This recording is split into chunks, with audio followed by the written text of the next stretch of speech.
Morning my dear student. मैं आज आपका इम्पोर्टेंट टॉपिक जो कि गेट के क्वेश्चन है, this is based on the classification of the soil. ये क्वेश्चन मेजरली हमने डिस्कस किए हैं, गेट से रिलेटेड है और जो कि आपके एसएससी जेईई में आ सकते हैं और आईएएस में भी ये क्वेश्चंस आए हुए हैं। तो आइए सबसे पहले हम लोग स्टार्ट करते हैं गेट का क्वेश्चन नंबर 1 जो कि 2016 में पूछा गया है। A fine grained soil is found to be plastic in the water content range of 26% to 48%. As per Indian Standard Classification System, the soil is classified as. अब देखिए फ्रेंड्स, ऐसे क्वेश्चंस आए हैं, इसमें आपको दो इंफॉर्मेशन दी गई है।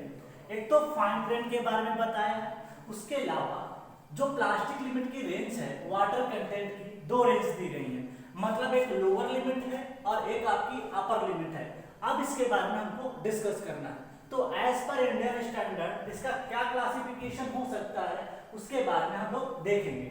अगर ऑप्शन की बात करें तो Cl मतलब लो क्लेई सॉइल है, उसके बाद हाई क्लेई है, C का मतलब क्ले होता है, H का मतलब हाई होता है, उसके बाद Cl इसका मतलब है low clay and low silt. ClMl का मतलब होता है कि low clay and low silt, M का मतलब सिल्ट होता है, Ci इसका मतलब होता है इंटरमीडिएट क्ले होता है। तो इसके बारे में हमको यहाँ पे डिस्कस करना है। देखिए फ्रेंड्स, क्वेश्चन में उसने सबसे पहले जो बताया है हमें वो फाइन ग्रेन सॉइल के बारे में बताया है। तो सबसे पहले यहाँ पे अंडरलाइन करिए, fine grain soil is found to be plastic in the water content of this.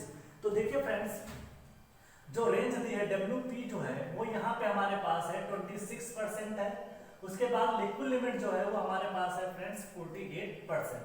तो सबसे पहले हम लोग को क्या है कि यहाँ पे प्लास्टिसिटी इंडेक्स के बारे में सबसे पहले निकालते हैं। तो फ्रेंड्स, इस क्वेश्चन के बारे में मैं यहाँ पे डिस्कस कर रहा हूँ। इसके बारे में अगर आप देखोगे तो सबसे पहले मैं लिखता हूँ WP दैट इज 26%। उसके अलावा लिक्विड लिमिट के बारे में बात करें तो 48% के बारे में उसने बताया।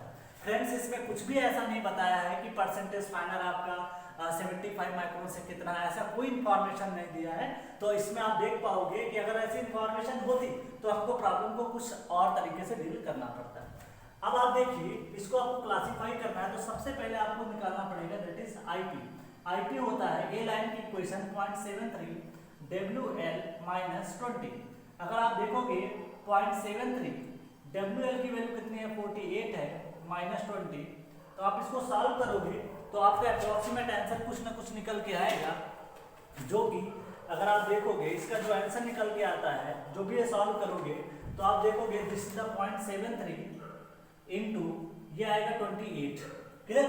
तो अगर आप मल्टीप्लाई करोगे तो अप्रोक्सीमेट आप देखोगे इसका आंसर अगर मैं निकालूं, सपोज दैट मैं इसको मान लेता हूँ 30 के आसपास, सपोज दैट, और इसको 0.7 मान लेता हूँ, तो आंसर आप देखोगे तो इसका आएगा 21% के आसपास आएगा। क्लियर?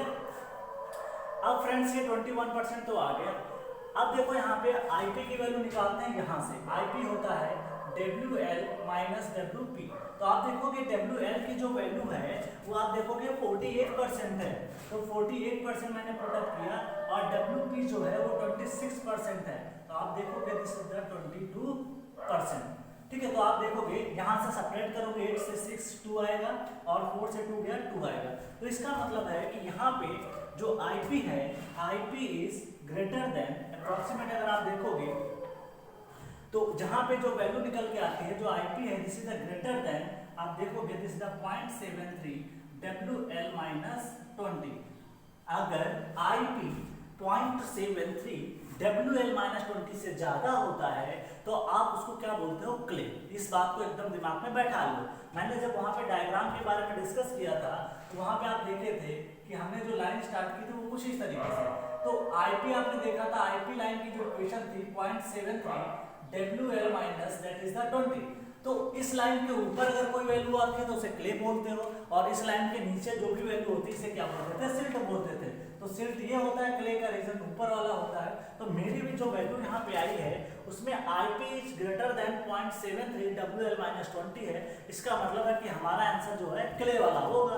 तो जब क्ले वाला आंसर होगा तो आप देख पाओगे कि यहाँ पे क्ले वाले ऑप्शन तो सारे हैं, लेकिन ये ऑप्शन आप अभी डिसाइड नहीं कर सकते कि IP की वैल्यू कितनी आती है। Cl और Ml का आंसर कब होता है? जब आप देखोगे कि वहां पे आईपी की वैल्यू 4 से 7 के बीच लाई करती थी। तो आप देखोगे कि वहां पे 4 से 7 के बीच में जब वैल्यू लाई करती थी, आईपी की वैल्यू जब 4 यहाँ होता था 7 यहाँ, तो आप देख पाओगे कि this the IP lies between 4 to 7। तो 4 से 7 जब लाई करती है तो उसका सिंबल आता है सीएल एंड एमएल। अब फ्रेंड्स यहाँ पे खास बात ये है कि एक इंटरमीडिएट जोड़ा गया है, एक हाई जोड़ा गया और एक लो। तो आप ये बता दो कि यहाँ पे जो लिक्विड लिमिट है WL है, ये कितना है? 48% है। इसका मतलब ये हुआ, मैंने क्या पढ़ा था, when WL is less than 35%, इसको बोल पाते थे लो कंप्रेसिबल बोलते थे। क्या बोलते थे? Low compressible. और 35 से जो कि वैल्यू लाई करती थी हमारी 50 के बीच में, इसको आप बोलते थे इंटरमीडिएट बोलते थे। क्या बोलते थे? इंटरमीडिएट प्लास्टिक बोलते थे। और WL की वैल्यू अगर 50 से ज्यादा हो जाती है तो आप उसको क्या बोलते थे? हाई प्लास्टिक बोलते थे या हाई कंप्रेसिबल बोलते थे। क्या बोलते थे? हाई कंप्रेसिबल बोलते थे। तो फ्रेंड्स एक बात तो मुझे ये पता चल गई कि ये क्ले ही है। दूसरी बात, हमें लिक्विड लिमिट से डिसाइड किया कि जो हमारा रीजन है वो कुछ इसके बीच में लाई कर रहा है। तो यहाँ पे जब आप देखोगे कि ये 35 है, ये 50 है और ये 50 से ज्यादा है, तो 35 से 50 के बीच लाई करता है तो उसे वैल्यू को बोलते हैं लो, सॉरी इंटरमीडिएट। तो आप देख पाओगे तो इसका जो आंसर होगा D is the correct answer. तो इस तरीके से क्वेश्चंस को हम लोग सॉल्व करते हैं। अब फ्रेंड्स आई होप कि ये क्वेश्चन आपको अच्छे से समझ में आएगा। सबसे पहले क्या करना है, जब आपको लिक्विड लिमिट प्लास्टिक लिमिट के बारे में वो बताए तो सबसे पहले आपको आईपी निकालना है। आईपी क्या होता है? WL माइनस WP होता है। उसके बाद में आपको क्या करना है कि जो इक्वेशन है ए लाइन की, उसके अंतर्गत आप 0.73 WL माइनस 20 करिए, वहां से निकाल के WL आपको दिया था क्वेश्चन में, और आईपी डिसाइड करिए कि आईपी ग्रेटर है 0.73 WL माइनस 20 से या लेस है। वो डिसाइड करता है कि वो सिल्ट होगा कि क्ले होगा। और इंटरमीडिएट है कि हाई है वो डिसाइड करता है लिक्विड लिमिट। तो क्रिस्टल क्लियर प्रॉब्लम हो गई कि आपका आंसर ये होगा। हाँ, अगर मान लिया फ्रेंड्स कि आईपी की वैल्यू 4 से 7 के बीच में लाई करती तो आंसर हमारा चेंज हो सकता था CLML हो सकता था, डिपेंड करता है क्वेश्चन पे। तो अभी हम वो भी क्वेश्चंस करेंगे। अगला फ्रेंड्स क्वेश्चन है जो कि गेट 2014 में पूछा गया है। ये क्या कह रहा है? As per Indian standard soil classification system IS, ध्यान दीजिएगा एक कोडल क्वेश्चन है, इसको भी याद रखना आपको है कि इस IS कोड को हम लोग क्या बोलते हैं? IS 1498 1970 1970। ये IS क्लासिफिकेशन ऑफ सॉइल होता है। तो एक ऑब्जेक्टिव क्वेश्चन कई बार ये भी बन जाएगा कि सॉइल का कोड कौन सा होता है। तो याद रखिएगा 1498। इसमें एक हिस्ट्री की घटना हुई थी जिसमें कि आप वास्को डिगामा जो कि 1498 में कालीकट पे आया था। तो इस तरीके से आप इसको याद रख सकते हो। Clear? And expression of A line, अभी हम बार बार फार्मूला लगा रहे हैं कि ए लाइन की जो इक्वेशन होगी, this is the A line. तो ए लाइन की जो इक्वेशन होती है फ्रेंड्स वो हमारी होती है 0.73 WL माइनस 20। तो आप ये देखिए कि 0.73 किसमें किसमें आ रहा है? एक तो इसमें आ रहा है और एक तो आपका इसमें आ रहा है। बाकी में 0.7 आ रहा है, तो ये आंसर नहीं हो सकता, ये आंसर नहीं हो सकता। उसके अलावा एक में 10 सब्ट्रैक्ट किया है, एक में 20 सब्ट्रैक्ट किया है। तो my correct answer is 20 subtraction. तो this is the correct answer, is the A is the correct answer. तो दूसरे का आंसर क्या हो जाएगा? ए। तो ऐसे छोटे छोटे क्वेश्चन गेट में आते रहते हैं और आपके एग्जाम में भी आने के बहुत ज्यादा चांस है। नेक्स्ट बात करें गेट 2012 में इसमें डिस्कस किया है, इसके बारे में थोड़ा सा हम लोग बात करते हैं। क्वेश्चन ये कह रहा है, जो गेट का क्वेश्चन पूछा गया है उसको एक बार पढ़ते हैं फिर डील करते हैं, ठीक है? तो पहले पढ़ो अच्छे से क्वेश्चन को, उसके बाद हम लोग डील करेंगे। तो क्वेश्चन नंबर 3 डील करते हैं सबसे पहले, फिर क्या कह रहा है, तो आगे फिर उसके बाद में हम लोग बढ़ते हैं। तो देखिए सबसे पहले यहाँ पे क्वेश्चन नंबर जो है 3 का सोल्यूशन हम देने जा रहे हैं। पहले अच्छे से आपको पढ़ना है, ठीक है? क्या करना है? पढ़ना है।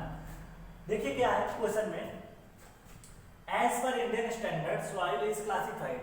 इंडियन स्टैंडर्ड कितना था? 1498 1970। उसके बाद में बात करें, सैंपल इज सिल्टी क्ले, मतलब सिल्ट और क्ले का मिक्सचर है विद लिक्विड लिमिट ऑफ 40%। इसका मतलब है लिक्विड लिमिट के बारे में बात करें तो ये 40% उसने बता दिया है। जब ये 40% हो गई तो आप देखोगे and plasticity index of 28%। Plasticity index का मतलब है कि इसने आईपी की वैल्यू आपको बता दी है, दिस इज द 28%। 28% ये आपको उसने बता दिया है। जब आपको लिक्विड लिमिट मिल गई है और आपको आईपी पता है तो आपको एक सबसे पहली बड़ी चीज ये है कि आपको एक वैल्यू निकालनी चाहिए, आईपी इक्वल टू 0.73। इसको आईपी गिवन बोल दीजिए और ये कैलकुलेटेड बोल दीजिए, ठीक है? तो ये प्लास्टिसिटी चार्ट की इक्वेशन है, या ए लाइन बोल सकते हो, IP of A line that is 0.73 WL minus 20। तो आप देखोगे कि 0.73 यहाँ पे WL की वैल्यू 40 है, मैं इसको पुट करूँ 20। अगर आप देखोगे 0.73 40 माइनस 20 आएगा। जब आप इसको सॉल्व करोगे तो 14.6% के आसपास आंसर आएगा। तो आप देख पाओगे कि जो IP है this is the greater than 0.73, क्योंकि इस लाइन की इक्वेशन की वैल्यू मैंने सॉल्व की वो आई 14.6%। और आप पहले से देख पाओगे कि जो मैंने आंसर निकाला वो IP का जो गिवन है this the given IP is greater. तो आप देखोगे this is the IP given is, जो IP ये वाली वैल्यू है ज्यादा है, मतलब ये WL माइनस 20 आप करोगे दिस इज, देखिए ये 28% है और 28% ग्रेटर होगा 14.6% से। इसका मतलब यह होगा कि जब IP आपका A लाइन का ज्यादा होगा, जब आप यहाँ पे देखोगे IP आप A लाइन अब कम हो गया और जो गिवन था वो ज्यादा है, इसका मतलब ये हुआ कि सॉइल में जो है आपका दैट इज क्ले है, क्योंकि IP आपने देखा जो कल हमने यहाँ पे जो गिवन था ये ज्यादा है as compared to A line. तो आप देखोगे this is the clay soil. अब 4 ऑप्शन आपके सामने है, क्ले भी है, सब कुछ दिया हुआ है। एक तो CH है, CI है, CL है, CLML है। तो इसको सबसे पहले ये डिसाइड करो इसकी लिक्विड लिमिट कितनी है। इसकी जो लिक्विड लिमिट है वो कितनी है, 40% है। और जो 40% होता है वो किसके बीच में लाई करेगा, 35 से 50 के बीच में। तो इसका मतलब ये है कि ये इंटरमीडिएट क्या हो जाएगी, क्ले। तो this the correct answer is the intermediate clay. तो इस तरीके से आप गेट का क्वेश्चन लगा सकते हो। तो ये क्वेश्चन जो है दिस द बी आंसर, ठीक है। तो इस तरीके से correct answer is the B. Next बात करते हैं फ्रेंड्स क्वेश्चन नंबर जो कि है ये चौथा नंबर जो क्वेश्चन है, जो तीसरा नंबर मैंने क्वेश्चन डिस्कस किया, इसी क्वेश्चन में आप डेटा चेंज कर सकते हो। क्वेश्चन में क्या बोला था, एक और इसी से रिलेटेड क्वेश्चन था जो कि गेट में पूछा है, उसके बारे में थोड़ा सा हम लोग डिस्कस करते हैं, ठीक है। तो अगला जो क्वेश्चन है इसमें थोड़ा सा मैं डेटा चेंज करता हूँ और प्रॉब्लम को मैं सॉल्व करता हूँ, ठीक है। तो सबसे पहले इसके पहले एक क्वेश्चन और देख लेते हैं जो नीचे गिवन है हमारे पास, उसके बारे में डील कर लेते हैं ताकि हमारी प्रॉब्लम और भी आसान हो जाए, ठीक है। तो आप देख पाओगे कि यहाँ पे प्रॉब्लम्स को आपको सॉल्व करना है।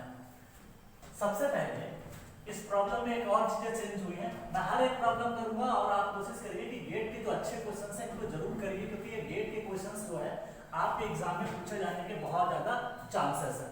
तो आप कोशिश करिए कि this is the very important topic. GATE के जो क्वेश्चंस है दैट इज वेरी इंपॉर्टेंट, क्योंकि गेट के जो क्वेश्चन होते हैं अच्छे क्वेश्चंस होते हैं। अगर आप ये लगा लोगे तो फिर आपको कोई दिक्कत नहीं आएगी। तो अगला जो क्वेश्चन है मैं डील कर रहा हूँ, इसी जो ऑप्शन है, ऑप्शन आपके यही रहेंगे। क्वेश्चन 4 है इसी से रिलेटेड जो कि गेट में पूछा गया है। किसमें पूछा गया है, गेट में। ये क्वेश्चन ये कह रहा है कि इसको थ्योरी फॉर्म में आप लिख लीजिएगा, as per Indian standard soil classification system a sample of silty clay with liquid limit of. इसमें लिक्विड लिमिट को उसने कर दिया है, liquid limit is 60%। Same question है, बस आपको क्या करना है उसी लाइन में आपको जोड़ देना है, लिक्विड लिमिट की जगह पे आपको 60% करना है। उसके साथ में उसने दिया है and plasticity limit that is WP उसने दे रखा है दैट इज 20%, ये उसने बता दिया है, ठीक है। तो उसने WP बता दिया और उसने कहा कि क्लासिफाई करो कि सॉइल कितने पार्ट में डिवाइड हो सकती है, या उसके ऑप्शन दिया है CH है, दूसरा ऑप्शन जो है आपके सामने CI है, C ऑप्शन है CL है और D ऑप्शन आपके पास जो है वो CL और ML है। तो फ्रेंड्स सबसे पहले ये देखो कि जो लिक्विड लिमिट है जाहिर सी बात है 60% है, तो 60% का जो रीजन लाई करता है वो आप देखोगे हाई में आ जाएगा। किसमें आएगा, हाई कंप्रेसिबल में आएगा, जो कि हाई क्ले हो जाएगी। तो आप देखोगे फ्रेंड्स यहाँ पे आपका इंटरमीडिएट तो ऑप्शन हो ही नहीं सकता, तो this is the correct, not correct, ये भी not correct, this is not correct, answer is the ए। सीधा लगा सकते हो, लेकिन इसके पहले ये भी डिसाइड कर लेते हैं कि ये क्ले होगा कि ये सिल्ट होगा। देखिए फ्रेंड्स सबसे पहले IP हम कैलकुलेट करेंगे ए लाइन के लिए, चार्ट का IPC इसको बोलते हैं चार्ट का, that is 0.73 that is WL minus 20, clear. अब आप देखिए 0.73 WL की अगर मैं बात करूं तो दैट इज द 60% है आपके पास, 20 सब्ट्रैक्ट करोगे तो 0.73 और ये आएगा आंसर 40। तो आप सॉल्व करोगे तो ये 12 के आसपास आएगा और ये 8, ये 29.2% के आसपास आएगा। तो आप देखोगे कि जो IP आपका वो वाला है, IP जो भी आप देखोगे जनरल IP की बात करोगे तो वो आएगा WL माइनस WP। इसकी अगर मैं बात करूं तो 60 माइनस कितना आएगा, this is the 20, this is the 40। तो आप देख पाओगे कि जो IP है इस greater than IP of plasticity chart, ठीक है, IP ऑफ चार्ट। सी का मतलब यहाँ पे चार्ट है जो कि प्लास्टिसिटी आप चार्ट बनाते हो। तो आप देख पाओगे this is the clay, this is the clay. Clear. तो आप देख पाओगे दिस द क्ले, और उसके अलावा आप देखोगे कि जो लिक्विड लिमिट है, liquid limit is greater then 50%, that is high, this is called high, high compressible बोलोगे तो इसका जो सिंबल आएगा फ्रेंड्स वो आप बोल पाओगे दिस इज कॉल्ड CH, क्या बोल पाओगे, CH बोल पाओगे। तो इस तरीके से आंसर को हम लोग लगा लेते हैं, क्लियर। तो आई होप कि आंसर इसका क्या हो जाएगा, ए हो जाएगा। तो कई बार का एग्जाम में टाइम बचाना तो आप सबसे पहले लिक्विड लिमिट को देख लिया करें। अगर ये 60 है तो इसका मतलब ये है कि 50 से ज्यादा, तो जाहिर सी बात है कि आंसर इसका आपका हाई में ही आएगा।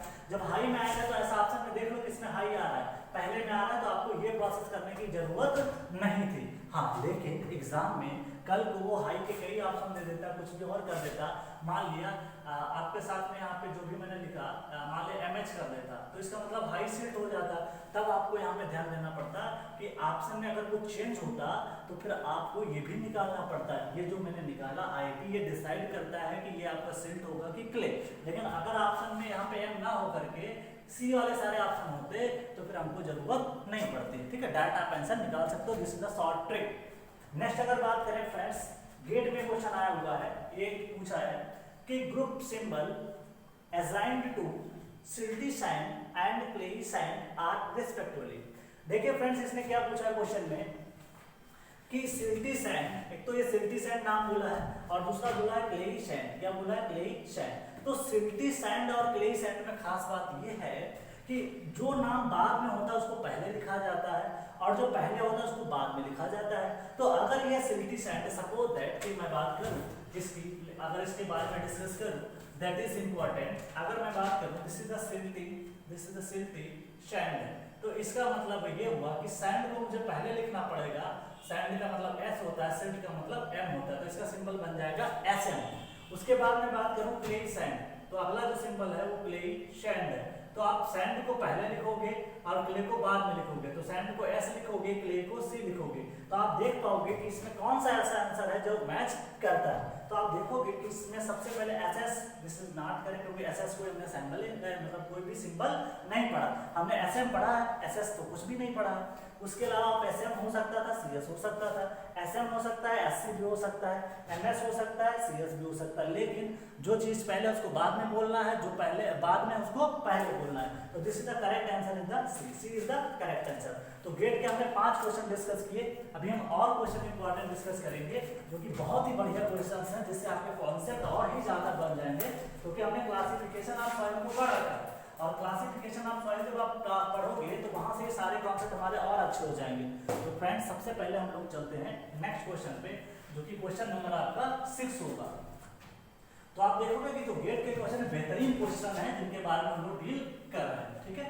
तो आप कॉन्सेप्ट और आपको मजबूत करना है, ठीक है। क्वेश्चन जितना प्रैक्टिस कर सको उतना अच्छा आपके लिए है, ठीक है। उतना गलतियां करोगे उतना आपको सीखने को मिलेगा, दैट इज बेटर।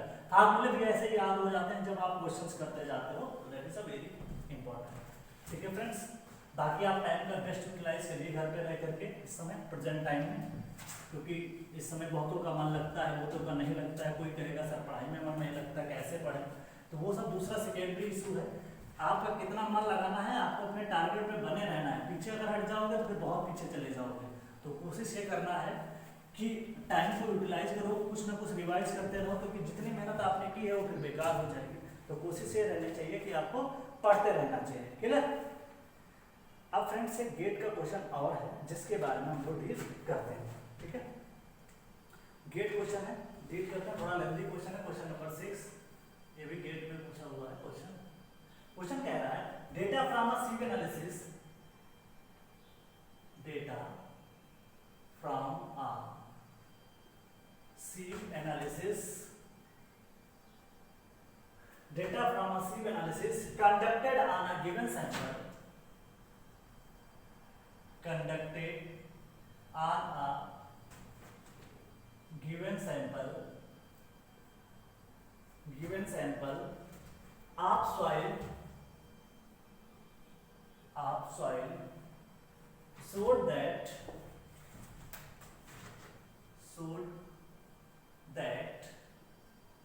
क्या बताया है, showed that 67%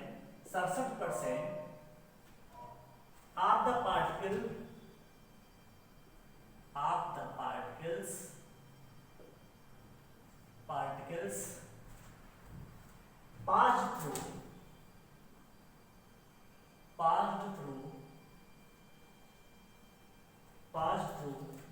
75 माइक्रोन IS सीप, मतलब 75 माइक्रोन की जो सीप होती है उससे 67% पास हो गया।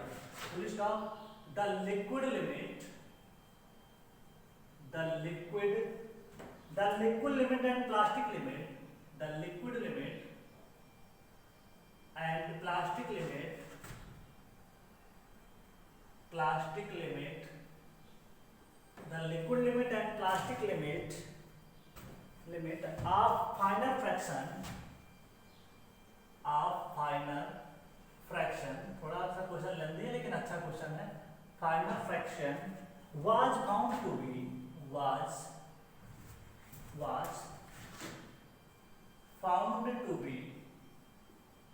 45% and 33% रिस्पेक्टिवली। ठीक है, क्वेश्चन में ये बता दिया रिस्पेक्टिवली। अच्छे से पढ़ ले क्वेश्चन को पहले, उसके बाद समझते हैं। Clear?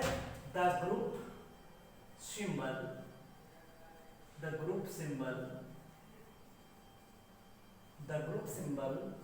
of the given soil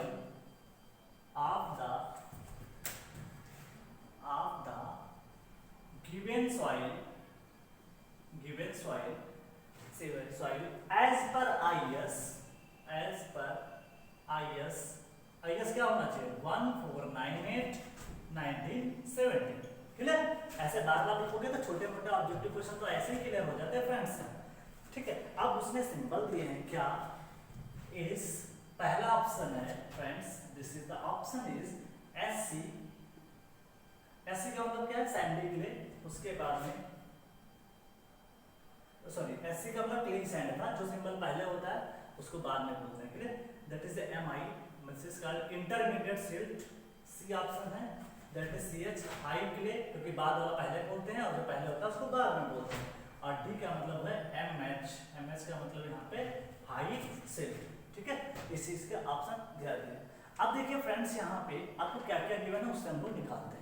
देखिए हमको इस तरीके के सिंबल दिए हैं। पहली बात तो ये पहचानना जरूरी है कि ये सैंड होगा, ग्रेवल होगा, क्या होगा।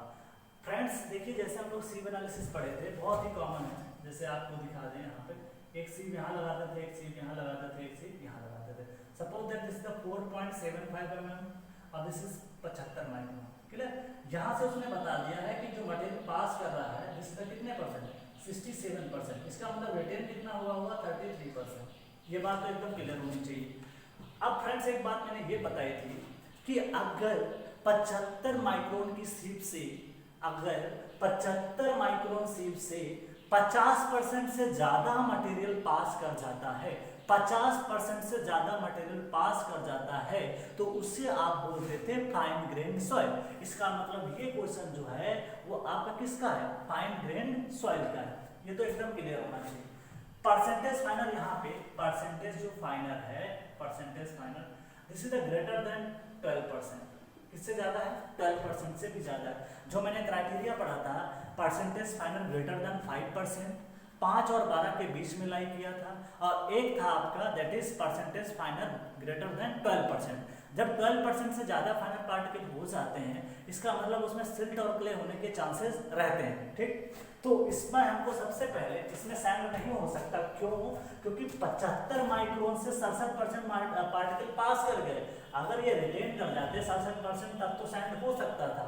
उसके अलावा आप देख पाओगे सबसे पहले आपके पास लिक्विड लिमिट भी दिया है। क्या दिया है, लिक्विड लिमिट कितना है, लिक्विड लिमिट आपके पास है जिसमें 45% है, और आपके पास प्लास्टिक लिमिट भी है कितना, 33% है। तो आप क्या करोगे, सबसे पहले आपको IP चाहिए। IP के लिए क्या करोगे, WL - WP करोगे। WL कितना आपके पास है, 45% है, और ये 33% है, तो आप देखोगे दिस इज 12% आपका IP आ गया। अब फ्रेंड्स आपको IP चार्ट चाहिए। IP चार्ट अगर चाहिए तो IP चार्ट हम निकालते हैं। दिस इज द फार्मूला, बार बार लिखिए और बार बार हमको चीजें याद हो जाएंगी। WL - 20, तो आप देखोगे फ्रेंड्स 0.73, और WL की वैल्यू आप देखोगे 45% है, तो आप 45 यहाँ पुट करिए, -20 करिए, तो आप देखोगे कि ये 0.73 × 25 आएगा। फिर 25 का मल्टीप्लाई करेंगे तो ये 75 और ये 100, देखोगे 75 के अलावा अगर आप सॉल्व करोगे लगभग ये आएगा 18.25%। क्लियर। अब आप ये बता दीजिए कि आईपी आप जो गिवन वैल्यू है वो ज्यादा है कि ये आईपी चार्ट ज्यादा है। तो आप देखोगे कि जो आईपीसी चार्ट है वो this is greater then IP. तो इस केस में अगर आपकी ये वैल्यू ज्यादा हो जाती है, इसका मतलब क्या हुआ कि IP is less than this is the 0.73, this is WL minus 20। तो इस केस में जो केस होगा वो दिस इज द सिल्ट का केस होगा। क्यों? क्योंकि लाइन में अगर आप देखोगे तो इस लाइन में ये जो लाइन लाई करेगी उसका जो ऊपर का क्षेत्र था फ्रेंड्स, जिस तक क्ले का क्षेत्र था, कैसा था?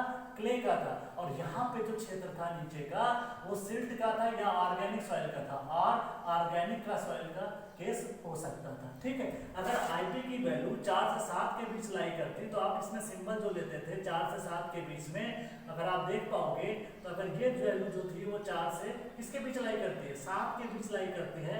यहाँ 7 रहता है, यहाँ 4 रहता है, इसका डबल सिंबल यूज करते थे, Cl और Ml यूज करते थे। क्या मेरे ऑप्शन में Cl है? बिल्कुल नहीं है। और आईपी की वैल्यू भी आपकी 4 से 7 के बीच लाई नहीं कर रही है। आईपी की वैल्यू जो आपकी लाई कर रही है, आप देखोगे 12% आया, मतलब ये 4 से 7 के बीच लाई नहीं कर रही है। तो आप देखिए, और दूसरी बात, लिक्विड लिमिट 50 से कम है। अगर लिक्विड लिमिट जो है 50, मतलब आपकी जो है दिस इज द 35% और 50% के बीच में जब लाई करती है तो आप उसको क्या बोलते हो? उसको आप बोलते हो दिस इज द इंटरमीडिएट या इंटरमीडिएट कंप्रेसिबल सॉइल। इंटरमीडिएट इसका मतलब यहाँ से एक सिंबल हमने चुरा लिया आई, और आपने यहाँ से एक सिंबल ले लिया सिल्ट का, दैट इज एम। दोनों को मिला दिया, बन गया एम आई। तो हम यहाँ पे सिंबल लगाएंगे M I. This the correct answer is M and I. तो this the correct answer is B. तो इस तरीके से क्वेश्चंस को सॉल्व करते हैं। बहुत ही आसान होते हैं, टफ नहीं है, बस आपको समझना जरूरी है। यहाँ पे सिर्फ 75 माइक्रोन के बारे में बताया था और कुछ भी नहीं बताया कि यहाँ पे 4.75 के बारे में कोई इंफॉर्मेशन नहीं है। अगर 4.75 के बारे में कुछ बताता तो यहाँ पे बताता कि भैया ग्रेवल है कि क्या है, वो हम डिसाइड करते। अगर ये मटेरियल 50% से ज्यादा रिटेन करता, ठीक है, तो ये 4.75 वाली सीप mm पे अगर 50% से ज्यादा मटेरियल अगर रिटेन करता तो आप उसको बोलते ग्रेवल।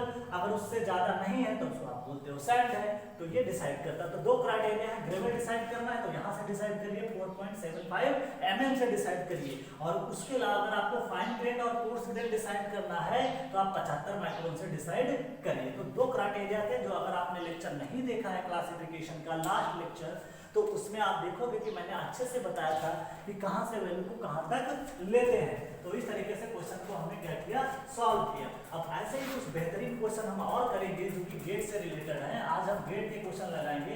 गेट के बहुत ही अच्छे क्वेश्चन इससे क्लासिफिकेशन पे आए हैं। ठीक है, तो फ्रेंड्स हम लोग इसको सॉल्व करते हैं। ठीक है, तो नेक्स्ट क्वेश्चन हम डिस्कस करेंगे गेट का, जो कि 7 नंबर क्वेश्चन होगा, जिसके बारे में हम लोग यहाँ पे डील करेंगे। क्वेश्चन जो है गेट का है, सब गेट के हैं, लगभग 1-2 क्वेश्चन ईएस के भी हो सकते हैं, उसको भी डील करेंगे।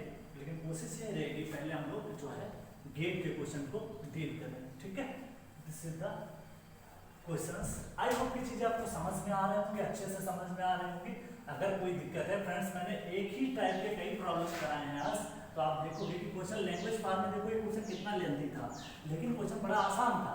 लेकिन अगर आप समझ जाओगे तो, नहीं समझोगे तो फिर वही चीज टफ लगने लगती है। तो मैंने 4 क्वेश्चन कराए, तो आपको हो सकता है कि बिल्कुल कॉन्सेप्ट जरूर समझ में आया होगा। तो इस तरीके से प्रॉब्लम को हम लोग करते हैं। ठीक है, अब फ्रेंड्स हम लोग चलते हैं किस पे, क्वेश्चन नंबर दैट इज 7, जो कि गेट में 1996 में पूछा गया है। ये क्या कह रहा है इसको थोड़ा सा देखते हैं। तो ये क्वेश्चन नंबर 7 है, इसका गेट 1996 में पूछा। गेट का लैंग्वेज थोड़ा सा अच्छा रहता है कि ये पूछता है the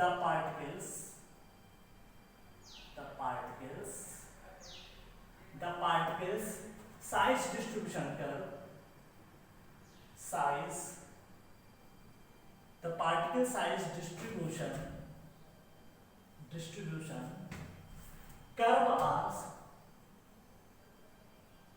curves are extremely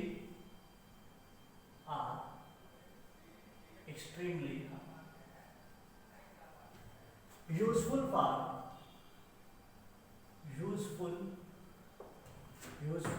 for the classification for the classification of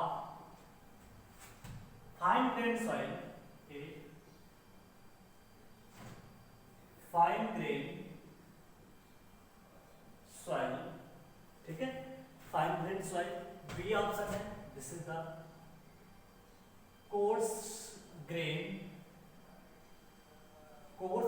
soil, C option कह रहा है that is both coarse grain, C option है both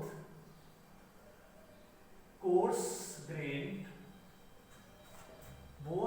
grain and fine grain soil, और डी ऑप्शन बोला है सिल्ट एंड क्ले, तो D option उसने बोला है, वो क्या कह रहा है, D option is silt and clay, इसके बारे में उसने बताया, ठीक है। अब एक और क्वेश्चन गेट का है बेहतरीन, दैट इज क्वेश्चन नंबर 8, वो क्या कह रहा है, ठीक है, गेट में पूछा गया है ये भी, और गेट में ये 1995 में पूछा गया, ठीक है। ये क्या कह रहा है, अ soil having particle, a soil having particles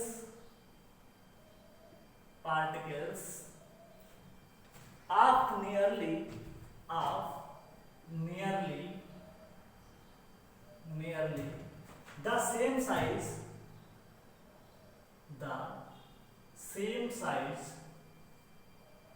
is known as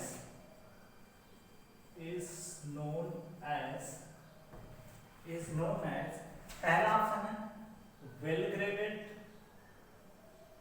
graded,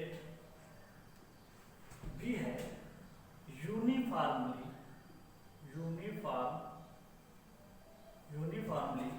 graded, और सी ऑप्शन है पुअरली ग्रेडेड, और डी ऑप्शन है गैप ग्रेडेड, क्या बोलते हैं, गैप ग्रेडेड। तो इस तरीके के क्वेश्चंस वो गेट पूछ लेता है थ्योरेटिकल 1 नंबर, ठीक है। तो इस तरीके से प्रॉब्लम को पूछा। एक और क्वेश्चन है जिसके बारे में हम लोग डील करेंगे, जैसे बहुत अच्छा क्वेश्चन है, गेट में पूछा है 9 नंबर, गेट 1992 का क्वेश्चन है, लेकिन आपके लिए ये इंपॉर्टेंट है। The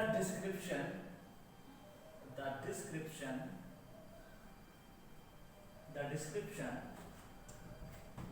sandy, silty, clay implies or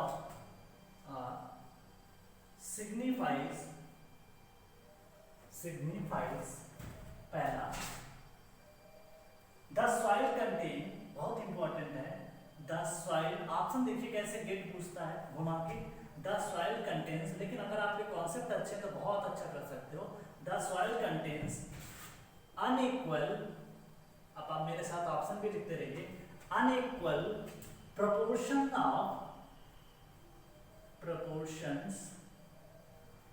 of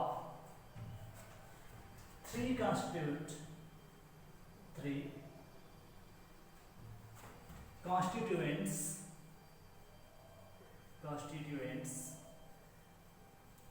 का मतलब होता है एलिमेंट, इन ऑर्डर, बहुत ही अच्छा गेट ऑप्शन बनाते हैं, in order sand greater than silt greater than clay, बहुत इंपॉर्टेंट है, ठीक है।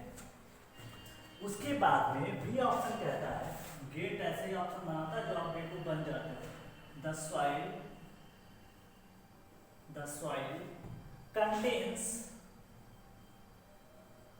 contains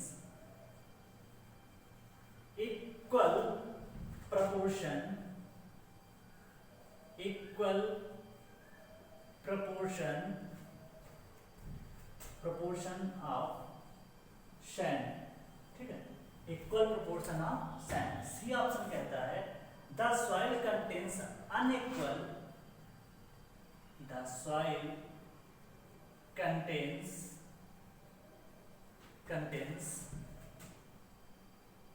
contains unequal proportions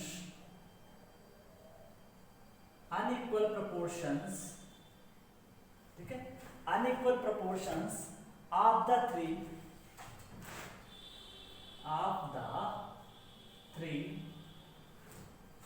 constituents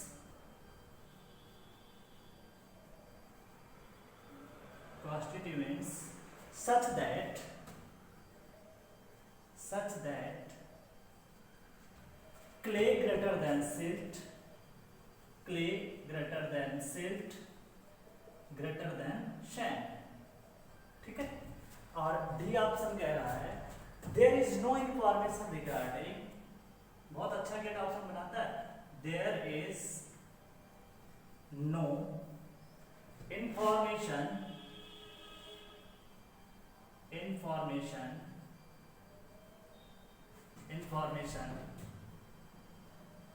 regarding the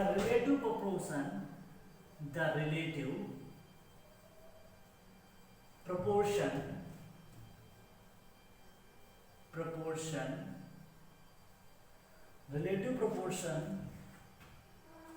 of the three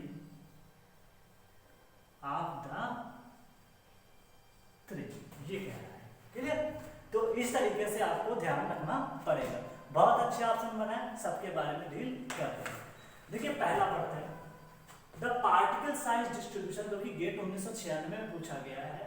the particle size distribution curve are extremely useful, बहुत ही एक लाइन लिखा है जिससे आप बेवकूफ बन जाओगे, क्या एक्सट्रीमली, जो बहुत जल्दी वो आपको कंफ्यूज कर सकता है एग्जाम में, extremely useful for classification of, ये लाइन बड़ी इंपॉर्टेंट है। एक्सट्रीमली मतलब ये होता है कि ज्यादातर यूज किया जाता है या जिससे सबसे ज्यादा फायदा होता है। तो यहाँ पे the particle size distribution curve are extremely useful for the classification of fine grain soil, गलत है। क्ले एंड सिल्ट, ये भी गलत है। Coarse grain soil, both coarse grain soil and fine grain soil, तो ये भी नहीं इतना, ये भी इंपॉर्टेंट है। और बी एंड सी ऑप्शन में मुझे कंफ्यूजन है कि भाई बी होगा कि सी होगा। अगर यहाँ पे एक्सट्रीमली मतलब जो वर्ड है अगर नहीं यूज करता तो ये इसका answer both course grand and fine grand soil होता है। क्यों? क्योंकि देखिए जो फाइन ग्रेन्ड सॉइल होते हैं इनका हम लोग जो एनालिसिस करते हैं ज्यादातर सेडिमेंटेशन एनालिसिस करते हैं और सीव एनालिसिस नहीं करते हैं। सीव एनालिसिस सिर्फ उन्हीं पार्टिकल का होता है जो कि आप देखोगे ग्रेवल रहते हैं और आपके सैंडी रहते हैं।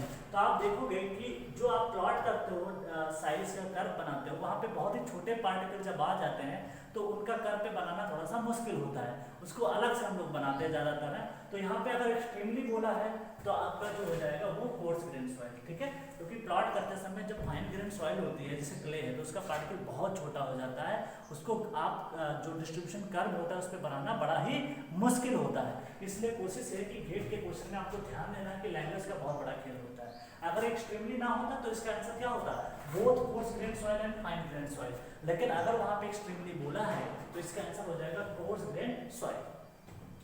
Next question, a soil having particles of nearly the same size is known as, अगर सारे पार्टिकल एक ही साइज के पार्टिकल रहते हैं तो उसे बोलते हैं यूनिफॉर्म ग्रेड। तो आप देखोगे इसका correct answer is uniformly graded. अब फ्रेंड्स वेल ग्रेडेड तब होता है जब सभी प्रकार के particle 10 mm, 5 mm, 4.7 mm, 75 micron सारे पार्टिकल जब अवेलेबल होंगे तो आप उसको वेल ग्रेडेड बोल पाते हो। जब एक ही साइज के पार्टिकल होंगे तो आप उसको बोलोगे यूनिफॉर्मली ग्रेडेड। यूनिफॉर्मली ग्रेडेड में सीयू की वैल्यू कहां से कहां लाई करती है, लगभग 1 से 2 के बीच में लाई करती है। और हाईली यूनिफॉर्म जब सॉइल होती है तो उसका सीयू की जो वैल्यू होती है वो 1 के बराबर लाई करती है। इसका मतलब ये होता है कि D60 डिवाइड बाय D10, अगर आप देखोगे तो D60 इक्वल टू D10 हो जाता है, ठीक है। जब हाईली यूनिफॉर्म सॉइल होती है तो सीयू की वैल्यू 1 होती है और जब यूनिफॉर्मली ग्रेडेड होता है इसका मतलब सीयू की वैल्यू 2 से कम होती है जो कि 1 से 2 के बीच लाई करती है। पुअरली ग्रेडेड का मतलब ये होता है कि जब उसमें आप देखोगे या तो गैप ग्रेडेड हो सकता है, कुछ पार्टिकल मिस होंगे तो उसे गैप ग्रेडेड बोलते हो, मतलब कोई कर्व हम प्लॉट कर रहे हैं वहां पे कुछ पार्टिकल जो है परसेंटेज फाइनल सेम आ रहा है लेकिन सीप का साइज चेंज नहीं हो रहा है पार्टिकल का। तो आप देखोगे जैसे मैंने ग्राफ बनाया था, suppose that this is the graph, अगर मैं बात करूं तो आपने देखा था, मैं बार बार चीजों को रिकॉल करता रहता हूं ताकि आपको कॉन्सेप्ट में दिक्कत ना आए। तो सपोज दैट मैंने कर्व बनाया था, suppose that this is the curve, तो आप देख रहे थे कि परसेंटेज फाइनल सपोज दैट ये 30% है और इस साइज से इसके बीच में सपोज दैट दिस 4.75 है और सपोज दैट दिस आपने 75 माइक्रोन ले लिया मान लिया। तो आप देख रहे हो कि इन दोनों सीट के बीच में कोई भी प्लॉट में ग्राफ में देखोगे कि कांस्टेंट है। जब कांस्टेंट है इसका मतलब है कि इससे और इसके बीच में परसेंटेज फाइनल समान आया, इसका मतलब है this is called gap graded. अगर कोई कर्व जो है हॉरिजॉन्टल एक्सिस के पैरेलल हो जाता है तो उसे बोलते हैं that is called gap graded. फिर फ्रेंड्स आता है पुअरली ग्रेडेड। पुअरली ग्रेडेड का मतलब यही होता है, एक तो गैप ग्रेडेड भी बोलते हैं, दूसरा उसको यूनिफॉर्म ग्रेड भी बोलते हैं। तो पुअरली ग्रेड में अगर उसकी वैल्यू CU और CC की वैल्यू सेटिस्फाई नहीं करता है, 1 से 3 के बीच में CC होता है और CU की वैल्यू डिपेंड करता है कि आपका ग्रेवल है कि आपका सैंड है तो CU की वैल्यू 6 से ज्यादा होती है, ग्रेवल है तो CU की वैल्यू 4 से ज्यादा होती है। तो वहां से हम लोग डिसाइड करते हैं। तो इसका आंसर क्या हो जाएगा friends, this is the uniformly graded. Next अगर बात करें, the description of Sandy silty clay implies that. अब ये बहुत ही अच्छा क्वेश्चन है, गेट का है, लेकिन लैंग्वेज आप देखोगे कितना अच्छा बना के उसने दिया ताकि आप कंफ्यूज हो जाओ। कॉन्सेप्ट अगर आपका अच्छा है तो आप कर ले जाओगे। क्या बोला है यहाँ पे, जैसे सॉइल बेस ने बोला है this is the Sandy silty clay, ये नाम उसने दे रखा है और इसी के बारे में पूछा है कि बताओ कि इसमें क्या प्रोपोर्शन होगा, इक्वल होगा अनइक्वल होगा। तो सबसे बड़ी बात यह है कि जब सैंडी सिल्टी क्ले होगा तो इसमें कोई इंफॉर्मेशन ऐसी नहीं है कि जिससे आप पता कर सको कि ये इक्वल प्रोपोर्शन में है। तो जो भी ऑप्शन में इक्वल है तो सबसे पहले उसको आप सब्ट्रैक्ट करिए। तो यहाँ पे ये वाला ऑप्शन कट गया। The soil contains equal proportion of sand, तो ये भी आपका गया ऑप्शन। लास्ट में there is no information regarding the relative proportion of the three. ये तो सही बात है लेकिन यहाँ पे ये भी आंसर नहीं हुआ। क्यों नहीं हुआ, अभी आपको रीजन समझ में आएगा। फिर अगला पूछा है the soil contains unequal proportion of three constituents in order to sand silt and clay. तो आप देख पाओगे कि यहाँ पे जो चीज पहले लिखी होती है वो कम मात्रा में होती है। जैसे अगर ये सैंड दिया गया है, ये सिल्ट दिया गया है, ये क्ले दिया हुआ है, तो इसका मतलब ये है कि यहाँ पे सैंड कम है, उसके बाद देखोगे सैंड सबसे कम है, उसके बाद सिल्ट कम है और सबसे जो कम देखोगे वो आपकी सैंड ही आएगी। सबसे ज्यादा कौन होगा, क्ले होगा। तो इसका मतलब इसका जो ऑर्डर लिखा जाता है अगर आप देखोगे तो अगर तीसरा ऑप्शन को मैं पढ़ूं द सॉइल कंटेन्स अनइक्वल, ये बात एकदम सही है। अनइक्वल मुझे पता ही नहीं है कि इसका परसेंटेज कितना है, 20 है, 30 है, 40 है, ये कोई भी इंफॉर्मेशन नहीं है। तो इसका मतलब जिसमें अनइक्वल रहेगा वही आंसर आपका सही होगा। Proportion of the three constituents such that कि clay is greater than clay is greater than silt greater than sand. तो इसका मतलब ये होता है कि सॉइल में क्लासिफिकेशन में मैंने पहले भी बताया था कि जिसकी मात्रा कम होती है उसको पहले लिखते हैं। सपोज दैट आपको बोल दिया गया कि सिल्ट जो है, सपोज दैट जैसे सिल्ट मान लिया 40% है और मान लिया क्ले जो है आपका सपोज दैट 60% है, तो आप देखोगे कि जो आपको लिखना होगा तो आप इसको सिल्टी क्ले बोलोगे। क्या बोलोगे, silty clay, not clay silt बोलोगे। तो ये एक नॉमेनक्लेचर होता है जो कि आपने क्लासिफिकेशन में दिया गया है। तो जो कम है, जैसे इसमें से कम कौन सा था, सैंड था, इस तरीके से आपको ध्यान देना है। तो इसको आपको इस तरीके से इसको लिखना है। तो सबसे कम जो होगा उसको पहले लिखना है, ठीक है, जो सबसे ज्यादा होगा उसको उस तरीके से, ठीक है। तो आगे हम लोग चलते हैं नेक्स्ट क्वेश्चन। तो इसका करेक्ट आंसर क्या हो जाएगा, जिसका correct answer is the C is the correct answer. तो गेट के क्वेश्चन देख रहे हो कि आप कितने बढ़िया और कितना कंफ्यूजिंग करता है, लेकिन कॉन्सेप्ट अगर आपका अच्छा है तो आप कर ले सकते हैं। तो एक ही चीज आपको ध्यान देना है, जो कम परसेंटेज है उसको सबसे पहले लिखना है, जिसका परसेंटेज कम उसको सबसे पहले लिखना है, ठीक है। तो इस तरीके से क्वेश्चन हम लोग कर पाते हैं, ठीक है। अब हम लोग चलेंगे नेक्स्ट क्वेश्चन है जो कि गेट के और कुछ अच्छे क्वेश्चन हैं जिनके बारे में हम लोग यहाँ पे थोड़ा डील कर लेते हैं, बेटर रहेगा हमारे लिए, क्योंकि क्वेश्चन जितना लगाएंगे उतना हमारे लिए अच्छा है, क्योंकि क्वेश्चन से सीखने को बहुत मिलता है। तो देखा आपने, कॉन्सेप्ट तो हम पढ़ लेते हैं लेकिन जब क्वेश्चन सॉल्व करने बैठते हैं तो हमें लगता है कि कुछ ना कुछ छूट रहा है। जब क्वेश्चन कर लेते हैं तो ऐसा लगता है कि चीजें रिवाइज हो रही हैं। तो आपको क्वेश्चन करना जरूरी हो जाता है, ठीक है फ्रेंड्स। तो अब हम लोग कुछ और गेट का क्वेश्चन है जो को हम लोग डील करेंगे, that is a very important question. GATE के क्वेश्चन बहुत ही अच्छे रहते हैं और अच्छे क्वेश्चन अभी हैं हमारे पास जो हम डील करेंगे अभी, दैट इज बाकी सॉइल को भी रिवाइज करते रहिए आप, पीछे से जो भी चैप्टर आपने पढ़ रखा है जितना रिवीजन करोगे उतना बेटर रहेगा, और इसका कोई शॉर्टकट नहीं होता है। पढ़ाई में जितना आप मेहनत करोगे, रिवाइज करोगे, क्वेश्चन उतना बेटर रहेगा, ठीक है। नेक्स्ट बात करते हैं, बहुत ही अच्छा क्वेश्चन है, गेट 2009 में पूछा गया है, क्वेश्चन नंबर 10 पे आते हैं। दिस द गेट, ठीक है, 2009 ये पूछा, कह रहा था laboratory test result, the laboratory test results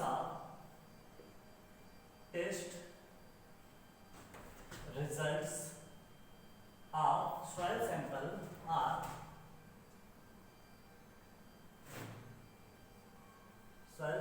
are given below,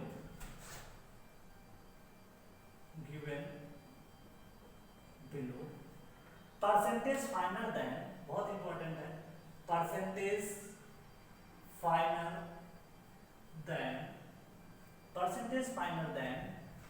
4.75 mm equal to 60, ठीक है। फिर बोला है परसेंटेज फाइनर देन 0.075 mm, या इसको 75 माइक्रोन भी बोल सकते हो, चाहो तो इसको 75 माइक्रोन भी बोल सकते हो। इसका जो परसेंटेज फाइनल है वो 30% है, कितना है 30%, ठीक है, 30 के बाद आपने बताया दिस इज 30। नेक्स्ट अगर बात करें लिक्विड लिमिट की, अगर बात करें क्वेश्चन में मेंशन किया है liquid limit, this the liquid limit 35% and plastic limit, this is the plastic limit, this is the 27% के बारे में उसने डिस्कस किया, ठीक है। अब उसके बाद the soil classification,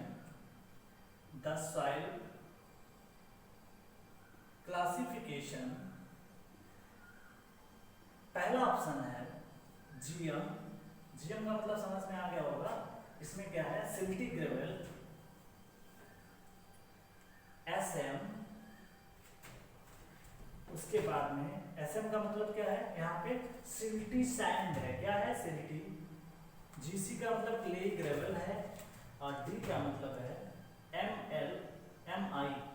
ML का मतलब लो सेल, MI का मतलब इंटरमीडिएट सेल, ठीक है। तो इस तरीके से ऑप्शन दिए गए। तो देखो बहुत ही अच्छा क्वेश्चन है, एकदम फोकस करके इसको समझना है, दैट इज वेरी इंपॉर्टेंट, ठीक है। सबसे पहले मैं यहाँ पे एक डायग्राम, रफ डायग्राम बताता हूँ ताकि आपको चीजें क्लियर हो। मैंने यहाँ पे एक सीप लगा दी और एक सीप मैंने यहाँ लगा दी, ठीक है। बहुत अच्छे से समझना, पूरा कंसंट्रेट हो जाना इस क्वेश्चन पे, क्योंकि ये क्वेश्चन अगर आप समझ जाओगे तो बहुत सारे क्वेश्चन समझ जाओगे। अब सबसे पहले आप बताइए कौन सी सीप हम लगाएं, तो 4.75 mm की मैंने क्या कर दिया, एक सीप लगा दी। अब इस पे उसने क्या बताया, मटेरियल आपने सॉइल लेके आए, तो आपने क्या किया, यहाँ पे देखिए क्या बात बोली गई है कि कुछ मटेरियल है जो नीचे पास कर जा रहा है, क्या है मटेरियल पास कर जा रहा है, ठीक है। कितना पास किया ये आप ही जानो, कितना 4.75 mm सीप पे 60% मटेरियल क्या हुआ, पास हो गया है, तो हम लिखेंगे इसको 60% लिख दिया। लेकिन भैया कोई भी चीज होगी अगर 100% होती, अगर 60% पास हो गया होगा, तो आप देखोगे कि यहाँ पे जो रिटेन हुआ है इसको बोल रहे हैं दैट इज रिटेन। रिटेन में कितना परसेंट जाएगा, ये 40% जाएगा, कितना जाएगा 40%। एक बात तो फ्रेंड्स पता चल गई कि यहाँ पे जो मटेरियल है वो 60% पास किया, 40% रिटेन। फिर क्या आगे पढ़ा हमने, फाइनर देन 75 माइक्रोन की जो सीप होती है, जिसको मैंने 0.075 माइक्रोन लिखो, माइक्रोन, और इसको 0.075 mm भी लिख सकते हो, ठीक है। दोनों चीजें बराबर है, mm में बोलो या माइक्रोन में बोलो, तो इस तरीके से आप पॉइंट लगा के बोलोगे तो mm में बोल सकते हो, 75 माइक्रोन लिखोगे तो इस तरीके से आप इसको लिख सकते हो। इसमें क्या बताया उसने कि जो परसेंटेज फाइनर है, आप देखोगे ये मटेरियल नीचे आया होगा, उसके बाद में फिर से आपने सीप एनालिसिस किया, तो इसमें जो मटेरियल है कितना पास हुआ, जब ये 60% इसमें क्वेश्चन में बोला है 60%, तो आप देखो यहाँ पे जो पास किया है जिससे 30%, यहाँ पे 30% क्या कर गया, पास कर गया, तो 30% पार्टिकल क्या था, फाइनल था, छोटा पार्टिकल था, लेकिन यहाँ पे कुछ रिटेन भी हुआ होगा, this the retaining, this the retain, तो यहाँ पे रिटेन कितना हुआ 30%, 30% रिटेन हो गया, कितना 30%। बहुत सारी बातें हैं जो बहुत इंपॉर्टेंट है। कैसे समझा 30%? देखो पूरा था 100% मटेरियल, जिसमें से 60% जब पास हुआ तो मेरे दिमाग में एक बात आई कि 60% जब पास हुआ तो बचा कितना 40%।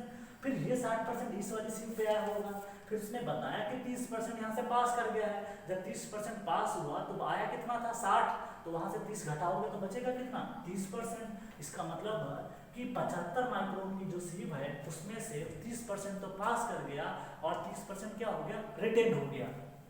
ठीक है, अब हम लोगों को एक खास बात ये है, लिक्विड लिमिट भी बताया और प्लास्टिक लिमिट भी बताया। तो फ्रेंड्स सबसे पहले हमको ये ध्यान देना चाहिए कि लिक्विड लिमिट कितना है उसको थोड़ा सा लिख लेते हैं। लिक्विड लिमिट कितना है हमारे पास, दैट इज 35%। तो हमने क्या किया 35% लिख दिया। फिर हमको बताया प्लास्टिक लिमिट, फिर हमने प्लास्टिक लिमिट 27% लिख दिया। यहाँ से हम एक काम करते हैं आईपी निकालते हैं। आईपी कितना आएगा WL माइनस WP निकालेंगे तो आप देखोगे दिस इज 35% माइनस 27%, आंसर आएगा 8% के आसपास आ जाएगा। ठीक है, अब आप फ्रेंड्स यहाँ पे आईपी आप चार्ट निकालिए, आईपी आप सी निकालेंगे तो 0.73 WL माइनस 20 करोगे तो 0.73 हम लोग कर लेंगे। WL की वैल्यू आपके पास 35 है और माइनस कर देंगे 20, तो आप देखोगे दिस द 0.73 इंटू 15 आएगा। फिर जब आप इसको मल्टीप्लाई करोगे तो 45 हो जाएगा, 15 3 45 का 5 हो जाएगा तो कैरी हो आएगा 4, तो 15 7 105 हो जाएगा तो 109 हो जाएगा। दिस दशमलव 2 अंक बाद तो 10.9% हो जाएगा आपका। ठीक है, तो आप क्या देख रहे हो कि यहाँ पे जो आईपीसी है दैट इज आईपीसी जो है आप देखो ये 8% आया है और ये आईपीसी कितना आया है दैट इज 10 पॉइंट समथिंग करके। तो आप देखोगे दिस वैल्यू इज ग्रेटर, तो आप this value is greater this is the IP, तो आप देखोगे दिस इज द, आप इस केस में क्या बोल पाओगे कि ये शिफ्ट होगा कि क्ले होगा, तो ये हो जाएगा आपका शिफ्ट। क्यों? क्योंकि देखिए आईपीसी है, इसमें आपने क्या दिखाया कि जो आईपी है this is the less than 0.73 WL minus 20, मतलब ये वाला जो टर्म है ज्यादा है क्योंकि 10 दशमलव कितना है ये वैल्यू है 8% और आप देखोगे दिस वैल्यू जो है 10.9% है। इसका मतलब है कि जो क्ले है सॉरी जो आप सैंपल देखोगे इस लाइन में वो नीचे आएगा। कहाँ आएगा? ये नीचे आएगा। तो आप देखोगे ये जो लाइन थी ऊपर क्ले रहता है और नीचे क्या रहता है सिल्ट रहता है। इसका मतलब है कि मेरे पास एक आंसर तो पता चल गया कि आंसर इसका क्ले नहीं क्या होगा सिल्ट होगा। तो आप देखिए 4 ऑप्शन दिए हुए हैं, क्ले का ऑप्शन तो गया। ठीक, उसके बाद में ये ऑप्शन बचता है और एक ऑप्शन ये बचता है और एक ऑप्शन ये बचता है। क्लियर? डबल सिंबल यूज करोगे आईपी की वैल्यू 4 से 7 के बीच तो लाई कर नहीं रही है। आईपी की जो वैल्यू है वो 8% आ रहा है। अगर ये 7 आता तो डबल सिंबल हो सकता था, लेकिन आईपी की वैल्यू आई कितनी 8%। तो आप देख पाओगे कि इसके जो 4 से 7 हम रेंज कंसीडर करते थे, ये वाला जो वैल्यू आता था ये 8 यहाँ पे है, 7 यहाँ पे है, 4 यहाँ पे है। तो आप देखोगे कि ये 4 से 7 के बीच लाई नहीं करता है। तो आप इसका आंसर देखो क्या बोल पाओगे कि ये भी सिंबल नहीं हो सकता, डबल सिंबल देखो नहीं लिख सकते। क्यों? क्योंकि ये 4 सिंबल लाए हो गया, डबल ये एक डबल ये। तो यहाँ पे आप देखोगे कि ये अगर परसेंटेज 7% आता तब आप इस पे आ सकते थे। तो 2 ऑप्शन तो एलिमिनेट कर दिया मैंने, एक तो ये ऑप्शन एक तो ये ऑप्शन। अब आपके पास 2 ऑप्शन बचते हैं, कौन कौन से? ए और बी। तो आपको ये कंफर्म करना है कि यहाँ पे सैंड होगा कि ग्रेवल होगा, ये कैसे डिसाइड करेंगे। That is a very important point, आपको बहुत अच्छे से यहाँ पे फोकस करना चाहिए। क्या है कि आप ये बताइए कि जो 75 माइक्रोन की सीव है इस पे कितना परसेंट रिटेन हुआ मटेरियल, इस पे कितना हुआ 30%। फिर आप बताइए कि 4.75 mm पे कितना रिटेन हुआ, यहाँ पे कितना रिटेन हुआ 40%। तो आप ये बता दीजिए कि 40% ज्यादा होता है कि 30% ज्यादा होता है? 40% मटेरियल ज्यादा होता है। इसका मतलब ये है कि सॉइल में ग्रेवल होने के चांस ज्यादा हैं एज कम्पेयर टू सैंड। क्योंकि देखिए यहाँ पे अगर मटेरियल भाई ग्रेवल है तभी तो ये रिटेन हुआ 40%। यहाँ पे अगर वो पास होने वाला होता तो नीचे से पास कर जाता, तो हम लोग इसको सैंड बोलते हैं। तो इसलिए डिसाइड करेगा ये कि ये परसेंटेज कितना है, तो जिसका 40%। तो आपका जो आंसर आएगा this is the GM silty gravel. क्या हो जाएगा? This is called silty gravel. Gravel क्यों बोला इसको ध्यान दीजिए। ग्रेवल इसलिए बोला gravel because on sieve 4.7 mm percentage retained is 40%, retained 40%, which is greater than greater than which is greater than 30%, ठीक है, ब्रैकेट में लिख सकते हो 75 माइक्रोन। 30% किसका रिटेन हुआ, दैट इज 40%। तो इस तरीके से आप आंसर को लगा सकते हो, ठीक है। अब फ्रेंड्स गेट से रिलेटेड तो हमने प्रॉब्लम अभी तक मैक्सिमम प्रॉब्लम तो कर लिया है। कुछ और क्वेश्चंस हैं जिनके बारे में थोड़ा सा बता देते हैं आपको। एक क्वेश्चन और पूछा था गेट में इससे रिलेटेड, ये पूछा था, बहुत अच्छा क्वेश्चन है गेट का, वो भी हम डील कर लेते हैं, दैट इज इम्पॉर्टेंट है। गेट का क्वेश्चन है, उसके बारे में डिस्कस करते हैं।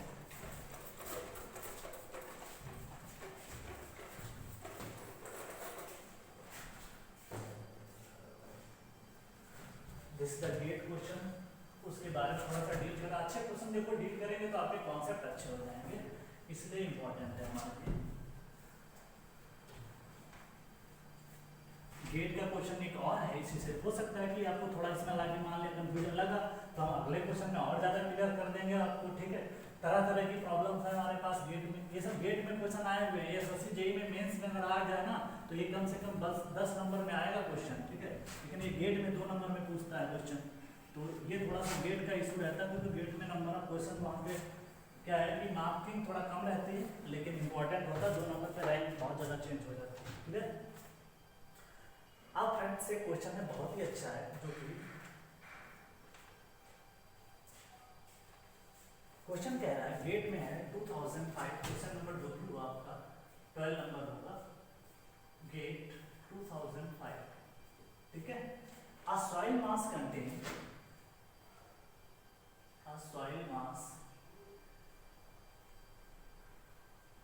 contains 40% gravel, 50% sand, ठीक है, and 10% silt and 10% silt. This soil is can be classified. This soil can be classified as, पहला ऑप्शन है A, this is the option is silty, sandy, gravel, having Cu less than 60. B, this is silty, gravelly, sand having Cu is equal to 10, ठीक है। उसके बाद सी option कह रहा है that is gravelly,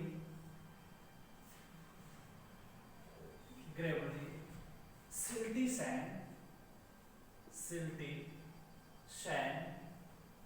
having Cu greater than 60. D, gravelly